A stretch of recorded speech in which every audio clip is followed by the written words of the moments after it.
आज 75 हार्ड का पहला दिन। सुबह उठते ही पहले पिया हमने पानी, उसके बाद चले गए हम दूध निकालने। 3 भैंसों का दूध निकालने के बाद खाया हमने ड्राई फीड और एक केला। फिर चले गए हम जिम जाने के बाद हमने किया थोड़ा सा वार्म अप के बाद लगाए हमने चेस्ट फ्लाई, उसके बाद सीटेड रो, फिर लगाए डंबल प्रेस, फिर लेट पुल डाउन के बाद चेस्ट फ्लाई, उसके बाद स्टैंडिंग बेंट ओवर केबल रो, उसके बाद लगाए हमने हाइपर एक्सटेंशन, उसके बाद लगाए हमने घोड़ी उसके बाद किया वेट। फिर आगे घर आके पिया हमने शेक पी के गाय को खिलाई छिल के। फिर चले गए हम खेत में जवार लेके आए।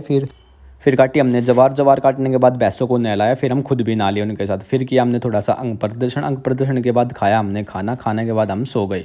फिर किया हमने पानी का टास्क पूरा, उसके बाद हमने निकाले 4 भैंसों का दूध, फिर एक केला खा के हम चले गए सेकंड वर्कआउट की तरफ। 2 किलोमीटर रनिंग करने के बाद हम पहुंच गए खाड़े में, थोड़ी सी लगाई पीटी के बाद हमने पुलअप्स के, उसके बाद मारा हमने 5 रस्से मारने के बाद हमने किया अपने शरीर को रिलैक्स के बाद आ गए हम घर आके नहा के खाए हमने अंडे खाने के बाद हमने खाया खाना खाने के बाद हमने